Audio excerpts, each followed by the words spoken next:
ಸಾಹೇಬರಿಗೆ, ರಹೀಂ ಖಾನ್ ಸಾಹೇಬರಿಗೆ, ಈಶ್ವರ್ ಸಾಹೇಬರಿಗೆ, ಅಲಿ ಖಾನ್ ಸಾಹೇಬರಿಗೆ, ಅಲಿ ಖಾನ್ ಸಾಹೇಬರಿಗೆ, ಅಜೀಜ್ ಖಾನ್ ಸಾಹೇಬರಿಗೆ, ಅಜೀಜ್ ಖಾನ್ ಸಾಹೇಬರಿಗೆ, ಖುರ್शीद ಖಾನ್ ಸಾಹೇಬರಿಗೆ। सभी को अस्सलाम वालेकुम, नमस्ते।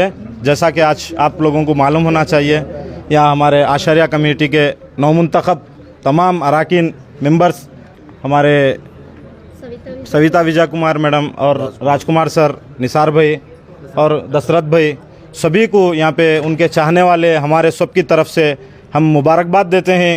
और आप लोगों को और एक बात मालूम होना चाहिए, एमएलए साहब गरीब लोगों के मकानात के लिए कितने सीरियस है।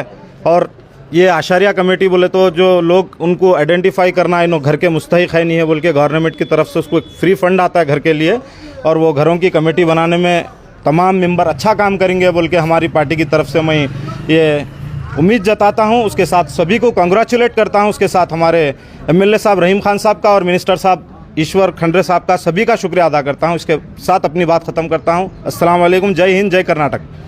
ಎಲ್ಲರಿಗೂ ನಮಸ್ಕಾರ। ಇವತ್ತಿನ ವಿಶೇಷ ಕಾರ್ಯಕ್ರಮ ಏನಪ್ಪ ಅಂತಂದರೆ, ನಮ್ಮದು ಮಹಾನಗರ ಪಾಲಿಕೆಯಲ್ಲಿ ನಮ್ಮ ಅಚ್ಚುಮೆಚ್ಚಿನ ನಾಯಕರಾದಂಥ ಶ್ರೀ ಪೌರಾಡಳಿತ ಎಕ್ಸ್ ಮಿನಿಸ್ಟರ್ ರಹೀಂ ಖಾನ್ ಸಾಹೇಬರು, ಅದೇ ರೀತಿಯಿಂದ ನಮ್ಮದು ಉಸ್ತುವಾರಿ ಸಚಿವರು ಈಶ್ವರ್ ಖಂಡ್ರೆ ಸಾಹೇಬರು, ಅವರೆಲ್ಲ ನಮಗೆ ಒಂದು ಒಳ್ಳೆಯ ಅವಕಾಶ ಕೊಟ್ಟಿದ್ದಾರೆ। ನಮ್ಮ 4 ಮೆಂಬರ್ಗಳಿಗೆ ಆಯ್ಕೆ ಮಾಡ್ಯಾರ। ನಮ್ಮ ನಿಸಾರ್ ಭಾಯ್, ಅಬ್ದುಲ್ ಫೈಸು, ಸವಿತಾ ಮೇಡಮ್ ಅವರು, ರಾಜ್ಕುಮಾರ್ ಸ್ವಾಮಿ, ನಾನು ದಸರತ್ ತಂದೆ। ನಾವು ಒಂದು ಆಯ್ಕೆ ಏನಂತ ಮಾಡ್ಯಾರಪ್ಪ ಅಂತಂದ್ರೆ, ಬೀದರ್ ಜಿಲ್ಲೆಯಲ್ಲಿ ಬಡವರಿಗೆ ಏನು ಅನುದಾನ ಮನೆ ಬರ್ತಾವ ಅದು ನಾವು ಅವ್ರಿಗೆ ಬಡವರಿಗೆ ಅವ್ರ ಮನೆತನ ತಲುಪಿಸ್ಬೇಕಂತ ನಮಗೆ ಆಯ್ಕೆ ಮಾಡಿದ್ದಾರೆ। ಪುನಃ ಹಿಂದೆ ನೋಡಬೇಕಾದ್ರೆ ಎಷ್ಟೋ ಆಶ್ರಯ ಕಮಿಟಿಯಲ್ಲಿ ಎಲ್ಲ ಹಾಳಾಗ್ಯದ। ನಾವು ಇದು ಸಾಹೇಬರಿಗೆ ರಿಕ್ವೆಸ್ಟ್ ಮಾಡಿ ನಾವು ಇವತ್ತು ಸರ್ ನಮಗೆ ಸ್ಥಾನಮಾನ ಆಶ್ರಯದಾಗ ಕೊಡೋದು ನಾವು ಕೇಳ್ಕೊಂಡಾಗ ಏನು ನೋಡಲ್ದೇ ನಮಗೊಂದು ಸ್ಥಾನಮಾನ ಕೊಟ್ಟಿದ್ದಾರೆ। ಇದೇ ರೀತಿಯಿಂದ ಅವ್ರ ಕುಟುಂಬಕ್ಕೆ ಅವರು ರಾಜಕೀಯದಲ್ಲಿ ಹೆಚ್ಚಿಗೆ ಬೆಳಿಬೇಕು। ಈಶ್ವರ್ ಸಾಹೇಬರಾಗಿರ್ಬೋದು, ರಹೀಂ ಖಾನ್ ಸಾಹೇಬರಾಗಿರ್ಬೋದು, ಅದೇ ರೀತಿಯಿಂದ ರಹೀಂ ಖಾನ್ ಸಾಹೇಬ್ರು ಎಲ್ಲ ಬ್ರದರ್ ಅಲಿ ಖಾನ್ ಸಾಹೇಬರು, ಅಜೀಜ್ ಖಾನ್ ಸಾಹೇಬರು ಇಷ್ಟು ಒಳ್ಳೆ ರೀತಿಯಿಂದ ನಮಗೆ ಆಯ್ಕೆ ಮಾಡ್ಯಾರ।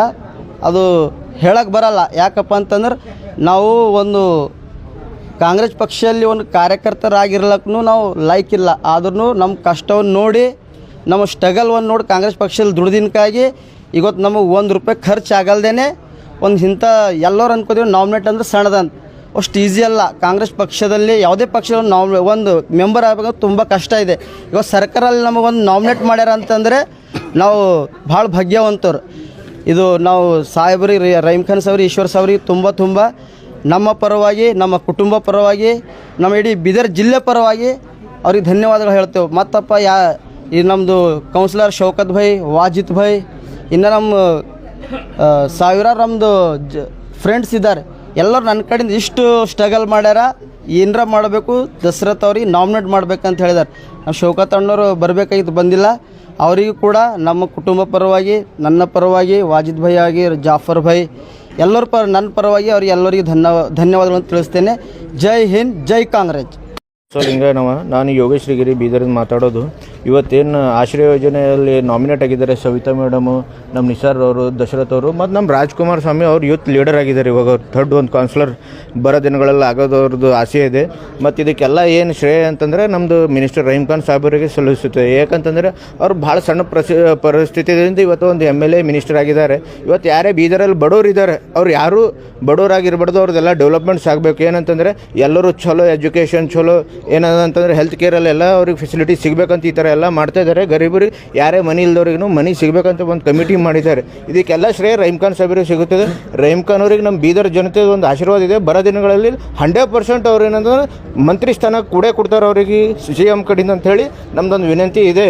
ಮತ್ತು ರಹೀಂ ಖಾನ್ ಅವರು ಒಳ್ಳೆ ಡೆವಲಪ್ಮೆಂಟ್ ಮಾಡ್ತಾಯಿದ್ದಾರೆ, ಇಷ್ಟು ಡೆವಲಪ್ಮೆಂಟ್ ಯಾರೂ ಮಾಡಿಲ್ಲ। ಮತ್ತು ಮುಂದೆ ಬರೋ ದಿನಗಳಲ್ಲೂ ರಹೀಂ ಖಾನ್ ಅಂತವ್ರು ಯಾರೂ ಲೀಡರ್ ನಮ್ಮ ಬೀದರ್ಗೆ ಸಿಗಲ್ಲ ಅಂತ ಹೇಳಿ ನಂದು 2 ಮಾಡಿ ಮುಗಿಸ್ತೀನಿ। ಯೋಗೇಶ್ ಕಾಂಗ್ರೆಸ್ ಪಕ್ಷಕ್ಕೆ ಈಗ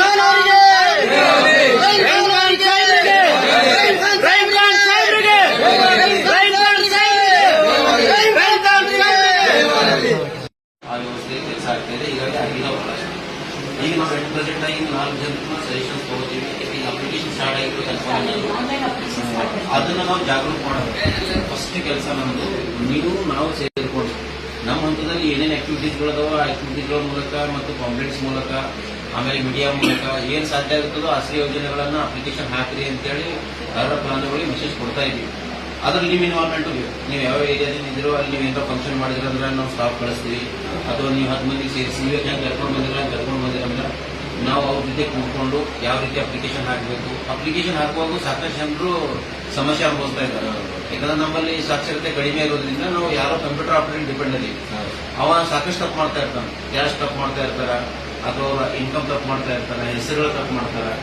ನಾಳೆ ದಿನಗಳಲ್ಲಿ ಹೆಸರು, ಆಧಾರ್ ಕಾರ್ಡು ಮತ್ತೆ ಪಾಸ್ಬುಕ್ ಇವೆಲ್ಲ ಮಿಸ್ ಮ್ಯಾಚ್ ಆಗೋದ್ರಿಂದ ದುಡ್ಡು ಜಮಾ ಆಗ್ತಾ ಇದ್ದಾರೆ. ಆಮೇಲೆ ಅವ್ರಿಗೆ ಸಿಗ್ತಕ್ಕಂಥ ಅರ್ಹ ಫಲಾನುಭವಿಗಳಿಗೆ ಅದು ಸಿಗ್ತಾ ಇಲ್ಲ. ಇವೆಲ್ಲ ತೊಂದರೆಗಳಿಂದ ಮತ್ತೆ ಕಂಪ್ಲೇಂಟ್ ರೂಪದಲ್ಲಿ ನಮಗೆ ಬರ್ತಾ ಇದ್ದಾರೆ. ಇವು ಆಗಬಾರ್ದಂದ್ರೆ ನಾವೆಲ್ಲರೂ ಕೋಆರ್ಡಿನೇಷನ್ ಹೆಂಗೆ ಕೆಲಸ ಮಾಡ್ಬೇಕಂದ್ರೆ ನಮ್ದು ಏನ್ ನಿಯಮಗಳು